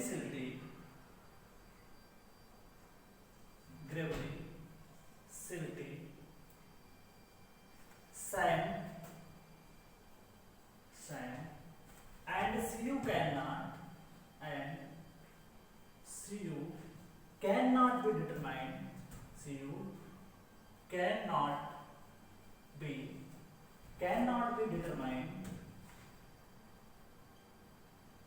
cannot be determined. ठीक है, cannot be determined। बहुत अच्छा क्वेश्चन है, गेट का है, थोड़ा सा अच्छा क्वेश्चन ही होता है गेट का, कोई नॉर्मल क्वेश्चन नहीं देता वो। देखिए, a soil mass contain 40% gravel, 50% sand and 10% silt। तो थोड़ा सा इसका ऑप्शन हमने देख लिया, अब इसको सॉल्व करते हैं। कैसे? देखिए फ्रेंड्स कि सबसे पहले मैं सी बनाऊंगा। बहुत ही अच्छा है कि आप सबसे पास मतलब एक बेसिक स्ट्रक्चर बना लिया करें ताकि आपको कोई कंफ्यूजन ना रहे। सबसे पहले मैंने क्या किया, 4.75 mm सी बनाया, फिर मैंने बनाया 75 माइक्रोन की सी, ठीक है। ये हो गई आपकी 75 माइक्रोन बोल दो, या इसको बोल सकते हो 0.075 mm बोल सकते हो, क्लियर। यही दो डिसीजन लेने पड़ते हैं कि वो ग्रेवल होगा या सैंड होगा या फाइन ग्रेन होगा या कोर्स ग्रेन होगा। 75 माइक्रोन डिसाइड करता है कि वो कोर्स ग्रेन होगा या फाइन ग्रेन होगा। 4.75 mm डिसाइड करता है कि वो ग्रेवल होगा कि या सैंड होगा। इससे हमको डिसीजन लेना है। तो सबसे पहले समझते हैं, अ सॉइल मास कंटेन 40% ग्रेवल। इस बात को एकदम समझ लो, 40% ग्रेवल का मतलब है कि इसका मतलब ये होगा कि 40% जो मटेरियल रिटेन किया है, this is the 40%, this is the gravel. इसका मतलब ये रिटेन किया है तभी है, क्योंकि रिटेन करता वही मटेरियल ग्रेवल को डिनोट करता है। रिटेन ना करता, पास कर देता तो थोड़ी ग्रेवल बोल पाते। हाँ, 60% मटेरियल जरूर पास किया है, तो उसने क्वेश्चन में बताया है कि 60% जो मटेरियल है जो कि इससे फाइनल है, तो 60% हमने क्या कर दिया, पास करा दिया भैया। मतलब ये कि 4.75 mm डिसाइड करता है कि वो ग्रेवल है या सैंड है। अब फ्रेंड्स यहाँ पे अगला पार्ट बोला है कि 75 माइक्रोन की जो सीप पे है, आप ये देखिए कि जो सैंड है वो कितने परसेंट है। तो मैंने क्या किया, 50%, तो दिस इज द सैंड है, जो कि आप देखोगे दिस इज द 50%। ठीक है, तो यहाँ से जो पास किया, देखिए टोटल है कितना, 60% नीचे आया। 60 में से आपने क्या देखा कि 50% मटेरियल यहाँ पे रिटेन कर गया है। अब 50% जब रिटेन कर गया 75 माइक्रोन पे, इसका मतलब ये सैंड है। क्या है, ये सैंड है। ठीक है, रिटेन किया तभी तो सैंड है। अगर पास कर जाता तो सिल्ट और क्ले हो जाता, क्योंकि 75 माइक्रोन से जो फाइनल पार्टिकल पास करते हैं वो सिल्ट और क्ले ही हो सकते हैं। तो आप देखोगे कि यहाँ पे जब टोटल 60 था, 50 रिटेन किया, तो बचा कितना, 10%। तो 10% क्या है आपका, यहाँ पे सिल्ट है, आपका सिल्ट है और क्ले हो सकता है, कुछ भी हो सकता है, डिपेंड करता है। अब फ्रेंड्स इस क्वेश्चन को बहुत ही शॉर्ट अगर आपको करना है तो कैसे कर सकते हो। CU क्या होता है, CU होता है D60 डिवाइड बाई D10 होता है। अब आप बताइए कि यहाँ पे D60 की डिफिनेशन क्या होती है। D60 का मतलब होता है 60% particle are finer than this size. मतलब 60% ऐसे पार्टिकल हैं जो कि फाइनर देन दिस साइज हैं। दिस साइज का मतलब ये होता है कि 4.75 mm की जो सीव है उससे 60% पार्टिकल ऐसे हैं जो छोटे हैं, जो कि पास कर गए हैं। तो ये हो गया हमारा D60। तो आप ये बताइए कि जो D60 है यहाँ पे कितना हो जाएगा। आप देखोगे कौन सा साइज का सीव लगाया पड़ेगा, दैट इज द 4.75 mm। तो इसका मतलब है यहाँ पे D60 का मतलब हो गया दिस इज द 4.75 mm। ठीक है, बेसिक डिफिनेशन अगर आप समझोगे तो आप कर ले जाओगे। ठीक है, अब आते हैं हम आगे डिफिनेशन पे। फिर क्या बोला है कि यहाँ पे 50% मटेरियल तो रिटेन किया है किस पे, 75 माइक्रोन पे, लेकिन 10% जो पार्टिकल है ये फाइनल है। कितना, 10%। 10% ऐसा पार्टिकल है जो कि इस 75 माइक्रोन से पास कर जा रहा है। जब पास करता वही पार्टिकल फाइनल होता है। यही हमको कितना परसेंट पास किया, 10%। इसका मतलब यह हुआ, हम लोग D10 की अगर डिफिनेशन की बात करें तो D10 को हम लोग क्या पढ़े थे, 10% particle are finer than this size. This size का मतलब क्या है, 75 माइक्रोन की एक सीव है जिससे 10% ऐसे पार्टिकल हैं जो उससे पास कर जा रहे हैं। जब वो पास कर जाएंगे तो D10 की वैल्यू कितनी लिखोगे, दिस इज 0.0075 mm। तो ये हो गया आपकी डिफिनेशन। बहुत ही अच्छा क्वेश्चन गेट का है, लेकिन अगर आप समझोगे तो कर ले जाओगे। तो फ्रेंड्स सबसे पहले इसको हम पुट करेंगे 4.75 mm डिवाइड बाई 0.075। इसको जब आप सॉल्व करोगे तो फ्रेंड्स अप्रॉक्सीमेट आता है आंसर इसका 63.33। तो 63.33% जो आंसर आता है। तो दिस इज CU की वैल्यू कितनी आ गई, 63.33। आप ये बताइए कि 4 ऑप्शन में से जो CU की वैल्यू है किसमें 60 से ज्यादा आ रही है। ये ऑप्शन देखिए तो this is the option is not correct, because CU की वैल्यू देखो 60 से कम नहीं, CU की वैल्यू 60 से कितनी आ रही है, ज्यादा आ रही है। फिर बात करते हैं CU की वैल्यू क्या 10 आ रही है, बिल्कुल नहीं आ रही है। तो भैया ये भी ऑप्शन नहीं लगा सकते। हाँ, CU की वैल्यू 60 से ज्यादा C ऑप्शन में आ रही है, हाँ ये आंसर हो सकता है। जरा D को भी पढ़ लेते हैं। Gravely silty sand and CU can not be determined. अरे डिटरमाइन कर सकते हैं भैया, क्योंकि उसने बताया कि परसेंटेज फाइनल कितना होता है। तो ये भी आंसर नहीं हो सकता। तो हमारा करेक्ट आंसर जो होगा, this the correct answer is the C। अब बात कर लेते हैं कि यहाँ पे एक बात और बोली गई है कि इसने पहले क्या लिखा, ग्रेवली सिल्ट सैंड लिखा, ये सब लिखा। तो आप पहले ये बताइए कि परसेंटेज की मैं बात करूँ तो ग्रेवल जो है यहाँ पे कितना परसेंट है, 40% है। उसके बाद सैंड कितना है, जिसको मैं S बोलता हूँ सैंड, तो सैंड अगर देखोगे तो सीधा कितना है 50% है, ठीक है। उसके बाद सिल्ट जो है वो कितना परसेंट है, सिल्ट वो है 10%, क्लियर। तो आप देखोगे यहाँ पे वैसे नाम तो लिखना चाहिए था, इसको सिल्टी सैंड ग्रेवल लिखना चाहिए था, लेकिन ऑप्शन में उसने कुछ बनाया नहीं, तो आपको क्या लिखोगे, देखिए यहाँ पे क्या है परसेंटेज में अगर आप देखोगे सबसे ज्यादा जो है कौन है, ग्रेवल है, फिर सैंड है, सॉरी ग्रेवल है। सबसे कम परसेंटेज की बात करें तो आप देखोगे कि ये सिल्ट 10% पास हुआ था, सैंड है, फिर क्या है ग्रेवल है। तो आप देखो इसमें ग्रेवली, सिल्टी एंड सैंड इसको बोल सकते हो, ठीक है। जो ज्यादा होगा उसको सबसे बाद में लिखोगे, जो ज्यादा होगा उसको सबसे बाद में लिखोगे, तो वहां से डिसाइड करते हैं। तो करेक्ट आंसर आपका ये हो जाता है। अब फ्रेंड्स हम एक और बेहतरीन क्वेश्चन की तरफ चलते हैं, जो गेट का क्वेश्चन है उससे डील करते हैं, जो इससे भी बेहतरीन क्वेश्चन है उसको हम लोग डील करते हैं। आज हम गेट के जितने भी क्वेश्चन है मैक्सिमम क्लासिफिकेशन ऑफ सॉइल से सारे डील करेंगे, मैक्सिमम से मैक्सिमम क्वेश्चन। और ये क्वेश्चन एक और है, इसके बारे में थोड़ा सा डील कर लेते हैं, ठीक है। तो गेट का एक और क्वेश्चन बेहतरीन है जिसको हम लोग डील करते हैं बहुत ही अच्छे से। अगर आप इसका डायग्राम बनाते हो, इस सीट जैसा डायग्राम अगर आप बना लोगे तो किसी भी क्वेश्चंस में आपको दिक्कत नहीं आएगी। तो सबसे पहले आपको एक जनरल डायग्राम बनाना जरूरी है, दैट इज वेरी इंपॉर्टेंट, ठीक है। तो इस तरीके से आप प्रॉब्लम को कर पाओगे। नेक्स्ट हम डिस्कस करेंगे गेट का बेहतरीन क्वेश्चन, जिसके बारे में हमको यहाँ पे डील करना है, ठीक है। आप देखोगे कि तरह तरह के हम प्रॉब्लम कर रहे हैं और सब में कुछ ना कुछ डिफरेंट है, ठीक है। अब हम बात करते हैं गेट का। 2009 में एक क्वेश्चन पूछा गया है जो कि बहुत ही अच्छा क्वेश्चन है, ठीक है। तो हम लोग डील करते हैं, दैट इज गेट 2009 क्वेश्चन है, क्लियर। ये क्या कह रहा है, एक sieve analysis on sieve analysis on a dry soil,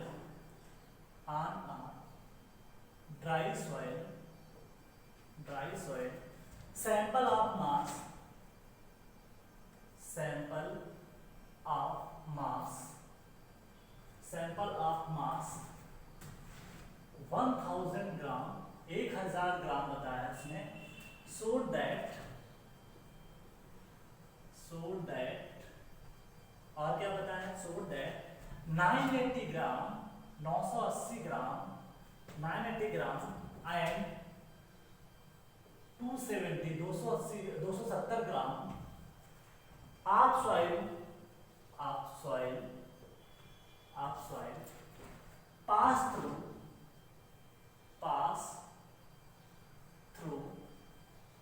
पास कर गया through 4.75 mm, 4.75 mm and 75 micron sieves respectively.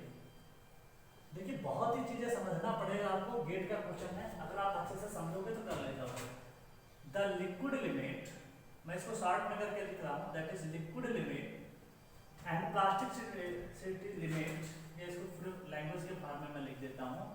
The liquid limit, आपको कोई दिक्कत ना आए क्वेश्चन में, मैं पूरी लैंग्वेज लिखूंगा।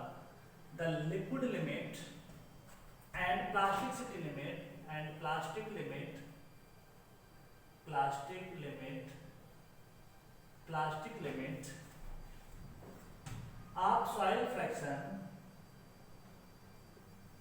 of soil fraction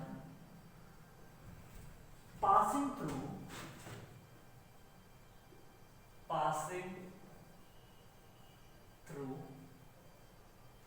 425 माइक्रोन, 425 इसलिए बोला क्योंकि हमने 425 माइक्रोन की सीप से जो पार्टिकल पास किया था उसी पार्टिकल का हमने क्या निकाला था, लिक्विड लिमिट और प्लास्टिक लिमिट। 425 माइक्रोन सीप्स, याद करिएगा पेपर ऐसे ही ऑब्जेक्टिव आ जाएगा कि लिक्विड लिमिट और प्लास्टिक लिमिट निकालने के लिए कितने परसेंट से पास करना चाहिए, 425 माइक्रोन की सीप से पास करना चाहिए सीव आर। देखिए क्वेश्चन के अंदर आपको एक छोटे छोटे ऑब्जेक्टिव मिल जाएंगे अगर आप अच्छे से पढ़ोगे। एंड 18%, 18% रिस्पेक्टिवली, थोड़ा सा धैर्य बना के रखो क्वेश्चन को, ताकि अगर आप एक बार सीख जाओगे तो फिर आपको कोई कंफ्यूजन नहीं रहता है। जो भी सीखो एक बार में अच्छा सीखो। मे बी क्लासिफाइड एज, ठीक है। फिर ऑप्शन बोला है ए एस सी, बी है एम आई। अभी क्वेश्चन गेट के रहता है, इनमें बहुत जल्दी तुक्का नहीं मार सकते क्योंकि ये कॉन्सेप्चुअल क्वेश्चन बनाए होते हैं, ठीक है। तो इसको हमको समझना पड़ेगा। अब फ्रेंड्स सबसे पहले ये बताओ कि यहाँ पे टोटल सॉइल कितने दिए हैं। सबसे पहले ये समझ लेते हैं, एक सीव एनालिसिस है, एक ड्राई सॉइल सैंपल मास। शुरुआत में जो वेट है वो 1000 ग्राम, कितना 1000 ग्राम। उसके बाद में 980 gram and 270 gram are retain pass through, कितना बोला पास किया है। तो परसेंटेज फाइनल की मैं बात करूं, percentage final on 4.75 mm seal is equal to, कैसे निकालोगे, जितना पास किया और जितना टोटल था। तो पास कितना हुआ 980 ग्राम डिवाइड बाई 1000 इंटू 100 कर दोगे तो आंसर आएगा 98% ऐसा मटेरियल था जो कि 4.75 mm सील से क्या कर गया, पास कर गया। अब उसके बाद बात करें परसेंटेज फाइनल ऑन क्या कौन सी सीव है हमारे पास, दैट इज, अगर मैं बात करूं 75 माइक्रोन, तो 75 माइक्रोन की अगर बात करें तो 270 ग्राम है डिवाइड बाई 1000 इंटू 100। तो यहां से आप निकाल पाओगे 27%। अब बेसिक फंडे पे चलते हैं, अपने सीव बनाते हैं। सीव में इसको दिखाते हैं, एक ये सीव बनाया मैंने, ये दिखाया मटेरियल, फिर यहाँ पे दिखाया मटेरियल। फिर मैंने क्या किया, ये सीव बनाई 4.75 mm की और ये मैंने बनाई 75 माइक्रोन की, ठीक। अब आप ये बताइए कितना रिटेन हुआ, कितना पास हुआ, आप देख के बताइए। इस पे कितना पास हुआ, 98% पास हुआ। तो आप देखोगे दिस इज द 98% मटेरियल क्या हो गया, पास हो गया। 98% मटेरियल क्या हो गया, पास हो गया। उसके बाद में अगर आप देखोगे जो रिटेन हुआ, बहुत कम मटेरियल रिटेन हुआ। कितना रिटेन हुआ, 2% सिर्फ रिटेन हुआ, ठीक। अब ये बात हमको समझ में आ गई। अब उसके बाद आप बताइए, जब ये 98% था, 98 के बाद में फिर से कुछ पास हुआ है, 98% आएगा पार्टिकल जो कि है हमारे पास। तो आप देखोगे कि 98% यहाँ आएगा, लेकिन 27% मटेरियल जो है, जो आप यहाँ से फिर से पास करा दिए, ठीक है। ये क्या है, फाइनल है, ये क्या है, फाइनल है, छोटा पार्टिकल है किससे, तो यहाँ पे भी फाइनल हमने इसको लिख दिया। अब आप ये बताइए कि 98 आया, 97 पास कर गया, तो 98 माइनस 27 अगर आप करोगे तो 8 से 7 गया 1, और आप ये देखोगे 9 से 2 गया तो कितना आएगा, दैट इज 7। तो 71% मटेरियल जो था वो यहाँ पे रिटेन कर गया। कितना, 71% मटेरियल जो था वो क्या कर गया, रिटेन हो गया, ठीक है। अब बहुत अच्छे से क्वेश्चन को समझते हैं, क्लियर। अब आप ये बताइए, थोड़ा ऑप्शन से खेल लेते हैं, ऑप्शन को देख लेते हैं। एक एससी है, एक एमआई है, एक सीआई है, एक एसएम है। जाहिर सी बात है कि इसमें सिल्ट भी है, सैंड भी ऑप्शन में है, क्ले भी है, सब कुछ दिया हुआ है। तो पहले फ्रेंड्स ये डिसाइड करो कि ये सिल्ट होगा कि या सैंड होगा, ये डिसाइड कर लो।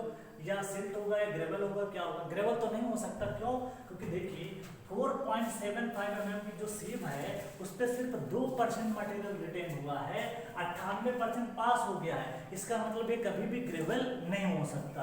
अब फ्रेंड्स बात करते हैं 75 माइक्रोन की जो सीव है, वो डिसाइड करती है कि अगर आपका मटेरियल अगर आप बेसिक इक्वेशन पे जाएंगे, अगर आपका 75 माइक्रोन वाली सीव पे मटेरियल, अगर जो भी है मटेरियल, इसको सॉइल भी बोल सकते हो, ठीक है। अगर आप देखो यहाँ पे मोर देन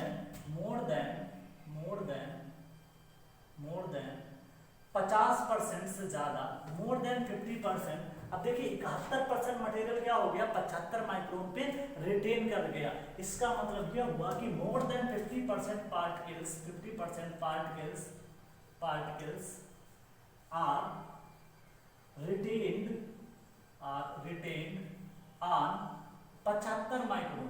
इसका मतलब ये हुआ कि ये जो सॉइल है आपकी, अगर आप क्लासीफाई करोगे तो ये कोर्स ग्रेन में आएगी, कभी भी फाइन ग्रेन नहीं आएगी।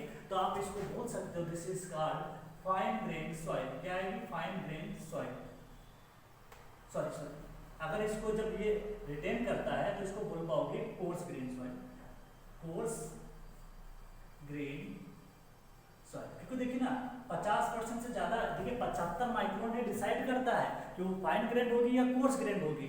तो आप देखो कि 75 माइक्रोन पे 50% से ज्यादा मटेरियल रिटेन किया, इसका मतलब आंसर क्या होगा, कोर्स ग्रेन। अब कोर्स ग्रेन में जब वो ग्रेवल और सैंड हो सकती है, कोर्स ग्रेन की अगर बात करें या तो ग्रेवल होगा, क्या हो सकता है, दिस इज द ग्रेवल हो सकता है, और क्या हो सकता है, सैंड हो सकता है।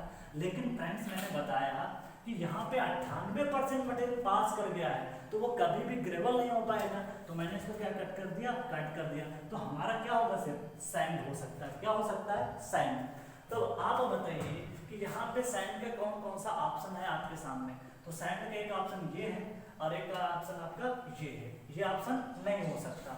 अब फ्रेंड्स आपको लिक्विड लिमिट और प्लास्टिक लिमिट के बारे में भी बताया है, तो उसको भी थोड़ा सा यूज करते हैं। तो आप देखोगे कि मैं यहाँ पे इसको सॉल्व कर रहा हूँ। लिक्विड लिमिट WL की अगर मैं बात करूँ तो लिक्विड लिमिट अगर आप देखोगे 40% आपको बताया, तो 40% लिखिए, और प्लास्टिक लिमिट जो है वो आपको 18% बताया। तो आप देखोगे कि जो IP की वैल्यू निकालोगे वो WL माइनस WP करोगे, तो 40 माइनस 18 करोगे, दैट इज 22% आएगी। कितना आएगी, 22%, ठीक है। और IP अगर मैं चार्ट की बात करूं तो होता क्या, फार्मूला है 0.73 WL माइनस 20, तो 0.73 WL की वैल्यू कितनी है, 40 माइनस 20, तो आप सॉल्व करोगे तो आंसर आएगा 14.6%।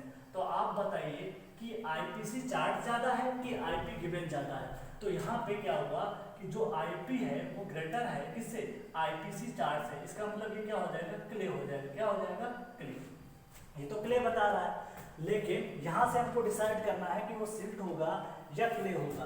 तो आप देखिए यहाँ पे जो सिंबल हमको मिला है वो क्ले का भी मिल गया और सैंड का भी मिल गया, तो इस तरीके से आप देखोगे this is the correct answer is the SC। क्योंकि सैंड कहाँ से डिसाइड हुआ, सैंड यहाँ से डिसाइड हुआ, और क्ले कहाँ से डिसाइड हुआ, इसका मतलब क्ले यहाँ से जो लिक्विड लिमिट और प्लास्टिक लिमिट जो थी वहां से डिसाइड हुआ। दोनों को मर्ज करने के बाद में हमको पता चला कि आंसर क्या हो सकता था। देखिए ऑप्शन में SM भी था, ये नहीं होगा, क्यों, क्योंकि हमारा जो है IP ग्रेटर देन आया है IPC उससे, चार्ट से। तो इस तरीके से हम क्वेश्चन कर लेते हैं। अब फ्रेंड्स हम लास्ट में क्वेश्चन आपको बताते हैं, जैसे पूछा है 2 क्वेश्चन है लास्ट के, वो डिस्कस कर लेते हैं और इस टॉपिक को अपना खत्म करते हैं, क्योंकि अगला जो हमारा टॉपिक है वो हम डिस्कस करेंगे friends, that is most important है, वो आपका टॉपिक रहेगा दैट इज क्ले मिनरल। तो क्ले मिनरल वाला टॉपिक हम डिस्कस करेंगे इस लेक्चर के बाद में, लेकिन पहले कुछ 1-2 छोटे छोटे क्वेश्चंस हैं जिनको हम लोग डील कर लेते हैं, क्योंकि बार बार इस पर न्यूमेरिकल नहीं करना है, एक बार अच्छे से पूरी क्लास कर लेनी है, उसके बाद आपको बार बार इस पर क्वेश्चन नहीं, एक बार अच्छे से नोट्स में अपने मेंशन कर लो, जब भी कोई फंसो, कोई दिक्कत है तो आप इन्हीं कॉन्सेप्ट को लगा सकते हो, अच्छे से डील कर सकते हो। तो ये बेहतरीन क्वेश्चन है गेट के, ठीक है। अगर आप ये कर ले जाओगे तो फिर ऑल इंडिया कोई भी क्वेश्चन आपको मिलेगा तो आप उसको कर सकते हो। लेकिन ये क्वेश्चन बहुत ही अच्छे क्वेश्चन हैं, क्योंकि ये IIT से बनाए हुए पेपर्स होते हैं, उनसे रिलेटेड क्वेश्चन होते हैं, ठीक है। तो अब हम लोग चलते हैं, एक और छोटा सा क्वेश्चन है, क्वेश्चन जो भी आएगा आपका 13-14 जो भी हो, the ratio of dry unit, the ratio of dry unit weight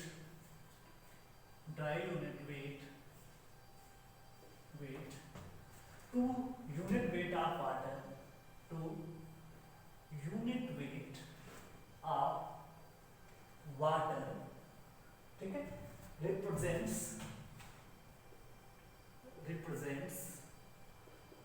ठीक। पहला बोला है specific gravity of solid, specific gravity of solids. दूसरा है specific gravity of soil mass, specific gravity of soil मास। उसके बाद specific gravity of dry soil, specific gravity of dry soil. उसके बाद डी ऑप्शन है shrinkage ratio,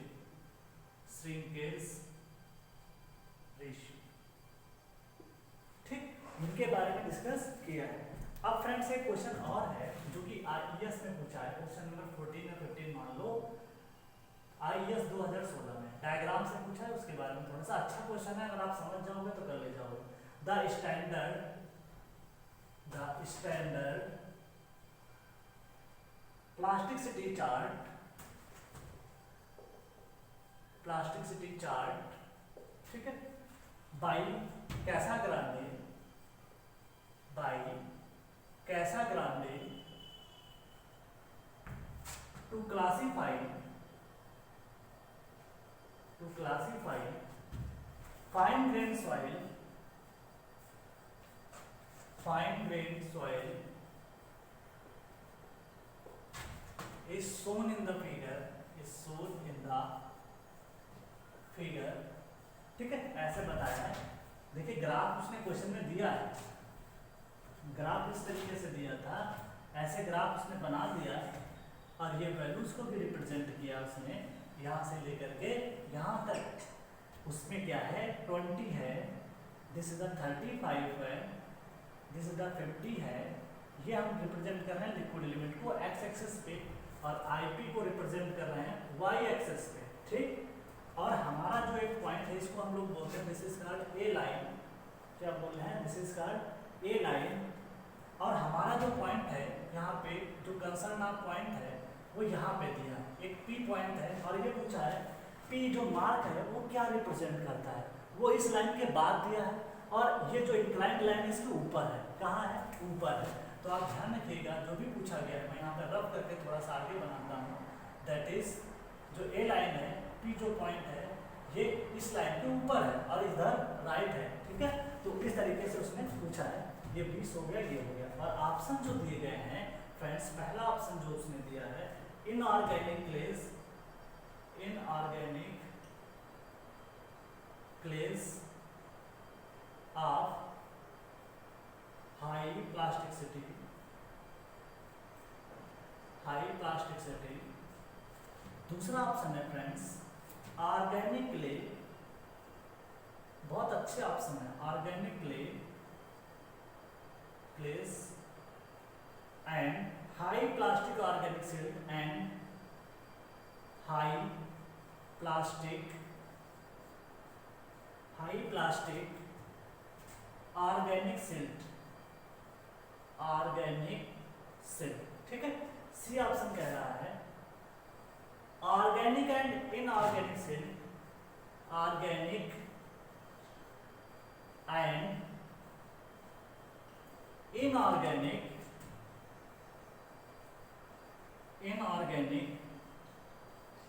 silt and silty clay and organic and inorganic silts and silty clay and silty clay, इस तरीके से उसने बताया। उसके बाद लास्ट ऑप्शन से बोला है क्लेस, क्या क्ले होगा सिर्फ, ऐसा बोला है। बहुत अच्छा क्वेश्चन है, पहले इस क्वेश्चन को डील करते हैं फिर इस क्वेश्चन को डील करते हैं, ठीक है। देखिए the standard plasticity chart given by Casagrande, जो कि IP plasticity index and liquid limit के बीच में क्या किया गया, एक ग्राफ खींचा गया है। अगर मैं बात करूं इसमें ऑप्शन के हिसाब से, तो आप ये देखिए जो पी पॉइंट है वो पी पॉइंट कहाँ लाई कर रहा है, 50 से आगे लाई कर रहा है। इसका मतलब है लिक्विड लिमिट 50 से ज़्यादा है, 50 से ज़्यादा, इसका मतलब वो आंसर जो भी आएगा वो हाई प्लास्टिसिटी में आएगा, हाई कंप्रेसिबल आएगा।